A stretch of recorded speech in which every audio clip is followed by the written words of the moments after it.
Hello everyone, मैं अमित ठाकुर और आज की इस वीडियो में हम जीएसटी रिटर्न फाइलिंग के बारे में समझेंगे पूरा कि जीएसटी रिटर्न के कितने फॉर्म्स होते हैं, कौन से फॉर्म कब फाइल करने होते हैं, कौन सी रिटर्न में आपको कौन सी डिटेल्स प्रोवाइड करनी होती है, ये सारी डिटेल्स हम समझेंगे। तो अब मैं प्रोसेस स्टार्ट करता हूँ, आप लोगों को बताता हूँ। तो इसके लिए सबसे पहले आप भी अपना जीएसटी का पोर्टल लॉग इन कर लीजिए। जिन जिन का जीएसटी का अप्रूवल आ गया होगा उन सभी ने अपना यूजर आईडी पासवर्ड भी क्रिएट कर लिया होगा। नहीं किया क्रिएट, कैसे करते हैं तो ये जानना है तो आई बटन पे क्लिक कीजिए। उसकी वीडियो मैं ऑलरेडी बना चुका हूँ, वो देख के आप अपना यूज़र आईडी पासवर्ड क्रिएट कर लीजिए। लॉगिन करने के बाद आप पास कुछ इस तरह का डैशबोर्ड आएगा। इस डैशबोर्ड पे आपको इस तरह से कुछ डिटेल दिखाई देगी आपकी रिटर्न फाइलिंग्स वगैरह के लिए।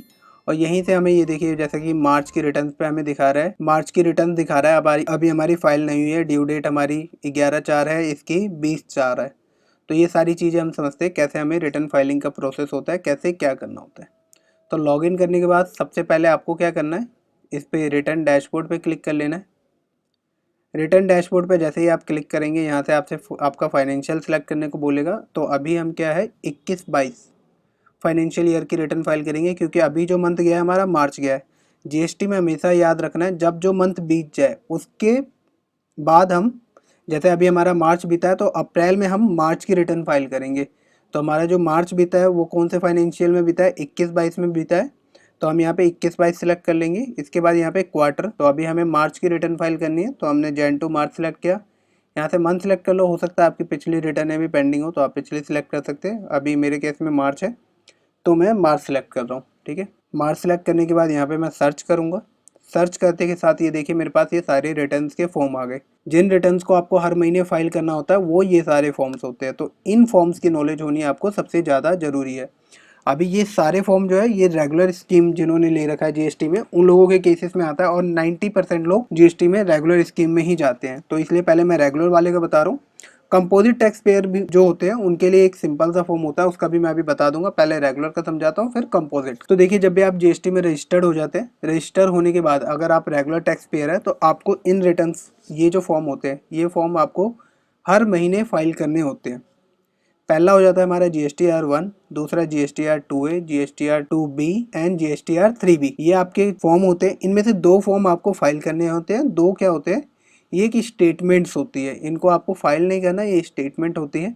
और लेकिन GSTR 1 और 3B आपको हर महीने फाइल करना होता है। अब सबसे पहले हम बात कर लेते हैं GSTR 1 की। GSTR 1 जो फॉर्म होता है इसमें हमें कौन सी डिटेल प्रोवाइड करनी होती है और ये किस तारीख तक आपको फाइल करना होता है। तो GSTR 1 जो फॉर्म होता है हमारा, इसमें हमें अपने सेल्स की डिटेल प्रोवाइड करनी होती है। जितनी भी हमने सेल की है वो सारी डिटेल्स हमें इसमें प्रोवाइड करनी होती है। और ये रिटर्न कब आपको प्रोवाइड करनी होती है, हर महीने की 11 तारीख से पहले पहले। जैसे कि मान लीजिए मार्च बीता, मार्च बीतने के बाद अप्रैल में आपको 11 तारीख से पहले पहले मार्च मंथ की जितनी भी आपकी सेल है उन सब की डिटेल आपको GSTR 1 के थ्रू फाइल करनी होती है। अगर आप 11 तारीख के बाद इसको फाइल करते हैं तो आपके ऊपर इसमें लेट फीस चार्ज की जाती है 20 रुपये से लेके 50 रुपये तक पर डे। यहाँ पे लेट फीस भी जो लगती है 20 रुपये से लेके 50 रुपये तक पर डे लगती है। तो इसका ध्यान रखें, रिटर्न फाइलिंग करनी बहुत जरूरी है। बहुत से लोगों के माइंड में ये कॉन्सेप्ट रहता है कि मैंने जीएसटी का रजिस्ट्रेशन ले लिया है, मेरा अप्रूव हो गया है, बट मेरा अभी बिजनेस स्टार्ट नहीं हुआ है, मैंने कोई सेल परचेज स्टार्ट नहीं किया, तो मैं रिटर्न फाइल नहीं भी करूंगा तो मेरा चलेगा। तो ऐसा कुछ नहीं है, ये एक गलत फहमी है। आपको हर महीने अपनी जीएसटी की रिटर्न फाइलिंग करनी जरूरी है, time to time due date पे। तो GSTR 1 आप समझ गए। GSTR 1 में जो है आपको अपने सेल की समरी देनी होती है। सेल की समरी, ये देखिए बहुत सारे डॉक्यूमेंट, ये सारी डिटेल्स देनी होती है सेल की, B2B, B2C, export invoice, B2C, ये सारे आपको अपने GSTR 1 में सबमिट करना होता है। अभी हम रिटर्न फाइल करके भी देखेंगे नेक्स्ट वीडियो में। अभी ये हमारी वीडियो है मैं जिसमें आपको सिर्फ रिटर्न समझा रहा हूँ।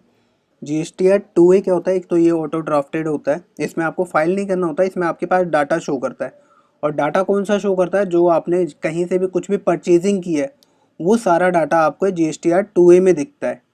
अब ये मैं आपको थोड़ा डिटेल्स में समझाता हूँ। जैसे मान लीजिए आपने कुछ सेल किया हुआ है, तो आप क्या करते हैं, वो सारी सेल की डिटेल्स अपने GSTR 1 में फाइल करते हैं। आपने जो GSTR 1 में डाटा फिल अप किया वो सारा किन लोगों को GSTR 2A में शो करेगा, जिन लोगों ने आपसे परचेजिंग की है। इसी तरह से आपने जिन लोगों से परचेजिंग की है उन लोगों का जो भी डाटा होगा वो सारा GSTR 2A में शो करेगा। ये ओवरऑल मतलब, कहने का मतलब ये है, जो भी आप परचेजिंग करते हैं मार्केट से और जब सामने वाली पार्टी अपनी रिटर्न फाइल कर देती है, जीएसटी पोर्टल पे अपने बिल्स अपडेट कर देती है, तो वो सारा डाटा आपको क्या है GSTR 2A में दिखता है। ये हो जाता है आपका ऑटो ड्राफ्टेड GSTR 2A। अब इसमें GSTR 2B, GSTR 2B क्या है? GSTR 2B भी सेम 2A के जैसे, जैसे 2A है वैसे ही 2B है। इसमें भी जितनी भी आप परचेजिंग करते हैं मार्केट से, वो सारी परचेजिंग यहाँ पे शो करती है। बट ये आपको ये बताता है कि आपको एग्जैक्ट ITC कितना क्लेम करना है। मतलब आपने कुछ मार्केट से प्रोडक्ट खरीदा, प्रोडक्ट खरीदते समय उस पर आपने जिससे भी खरीदा उसको टैक्स भी पे किया, जो भी उस प्रोडक्ट पे टैक्स था, और उसका जो आपने टैक्स पे किया है उस पर्सन को, वो टैक्स क्लेम करने के लिए आपको ये 2B बताएगा कि आप कितना टैक्स क्लेम करने के लिए एलिजिबल है। तो देखिए डिटेल में समझते हैं इसको, थोड़ा एग्जाम्पल के तौर पे समझते हैं। आपने जो परचेजिंग है 15 लोगों से की, 15 लोगों में से क्या हुआ, 13 लोगों ने तो अपनी रिटर्न फाइल कर दी, 2 सप्लायर ने अपनी अभी तक रिटर्न फाइल नहीं की। तो जो वो 13 लोगों का डाटा है, उन 13 लोगों ने क्या किया, अपनी GSTR 1 फाइल की, और उनके GSTR 1 से क्या हुआ, आपके GSTR 2A में वो सारा ऑटो ड्राफ्टेड डाटा आ जाएगा कि आपने इन लोगों से परचेजिंग की है।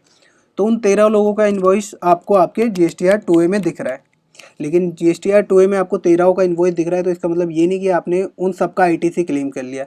ITC का मतलब वही होता है टैक्स, जो आप कुछ भी परचेज करते समय किसी से को टैक्स पे करते हैं, उसको हम ITC कहते हैं, इनपुट टैक्स क्रेडिट। तो यहाँ पे आपको 13 लोगों का दिख रहा है। लेकिन जब आप अपनी GSTR 2B में गए, जो हमें ये बताती है कि हमें अपना ITC कितना क्लेम करना है, जो हमें बताती है हमारी GSTR 2B, तो वहाँ पे जो है हमें सिर्फ हमारे 10 बिल शो कर रहे हैं। मतलब पहले मैंने तो 15 लोगों से परचेजिंग की, 15 से में से अभी तक 13 लोगों ने सिर्फ अपनी रिटर्न फाइल की है, तो उन 13 के बिल दिखा रहा है। अब जब मैं 2B में गया तो 2B में मेरे को सिर्फ 10 बिल शो कर रहा है। तो अब ये 10 बिल क्यों शो कर रहा है मुझे, अब ये मैं आपको समझाता हूँ। ये 10 बिल आपको इसलिए शो कर रहा है क्योंकि ये जो 10 लोग हैं, इन लोगों ने क्या किया है, अपनी GSTR 1 एकदम टाइम से, जो 11 तारीख ड्यू डेट होती है, इस डेट पे इन लोगों ने अपनी GSTR 1 फाइल कर दी। इसलिए आपको इनके जो इन्वॉइसेस है, यहाँ पे 10 इन्वॉइस आपको टाइम टू टाइम शो कर रहे हैं। बाकी के जो आपके 5 सप्लायर है, 5 में से 2 ने तो रिटर्न ही फाइल नहीं की, और 3 ने जो रिटर्न फाइल की, उन्होंने अपनी ड्यू डेट के बाद रिटर्न फाइल की। तो जो भी आपका सप्लायर अपनी ड्यू डेट के बाद रिटर्न फाइल करेगा, उसका ITC आप क्लेम करने के लिए नेक्स्ट मंथ में एलिजिबल होंगे। जो करंट मंथ है उसमें आप उसका ITC क्लेम नहीं कर पाएंगे।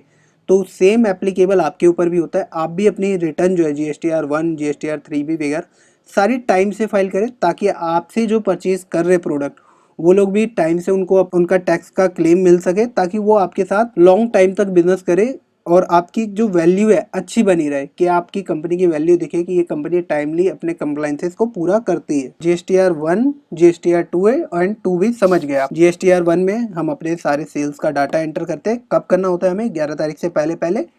2A हमारा ऑटो ड्राफ्टेड होता है, इसमें सारे हमारे सप्लाई, हम जिनसे भी हमने परचेजिंग की है उनके इनवॉइसेस दिखाता है। 2B ये बताता है हमें कि हमें कितना टैक्स क्लेम करने के लिए इस मंथ में हम एलिजिबल है, वो हमारा 2B बताता है। अब यहाँ पे ये जो हमारा एक फॉर्म और है GSTR 2B क्वार्टरली, तो यहाँ पे क्वार्टरली अगर हमें स्टेटमेंट देखना है कि क्वार्टरली हम अपना रिकनसाइल कर रहे हैं, मैच कर रहे हैं कि हमने टोटल पूरे क्वार्टर में कितना ITC क्लेम किया, कितने के लिए एलिजिबल है, तो आप यहाँ से व्यू करके अपना ITC शो देख सकते हैं। अब आगे हमारी GSTR 3B। GSTR 3B थोड़ी इंपॉर्टेंट रिटर्न है। इस रिटर्न के थ्रू हमें अपने टैक्स की पेमेंट या लेट फीस की पेमेंट जो भी हमारी बनती है, वो हम इस रिटर्न के थ्रू पे करते हैं। और ये हमें कब फाइल करनी होती है, हर महीने की 20 तारीख से पहले। जैसे हमारा मार्च गया, तो अप्रैल में हमें 20 तारीख से पहले पहले ये रिटर्न हमें फाइल करनी मैंडेटरी होती है। और इसमें हम डिटेल्स कौन कौन सी देते हैं, यहाँ पे हम डिटेल देंगे सारी, जितनी भी हमने आउटवर्ड सप्लाई की, जो भी हमारी सप्लाई हुई है, उनकी सारी डिटेल्स हमें देनी होती है।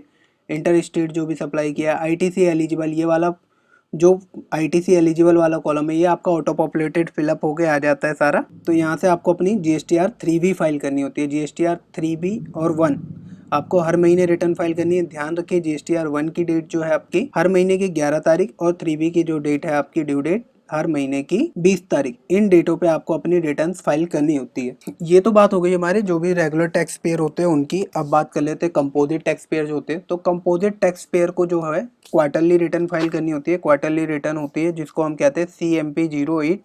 इसमें हमें कुछ डिटेल नहीं देनी होती, सिंपल सा आपको डिटेल देना है कि आपने कितनी सप्लाई की है, कितनी सेल की है। जितना भी आपने सेल किया है उसके ऊपर 1% आपको टैक्स पे करना होता है।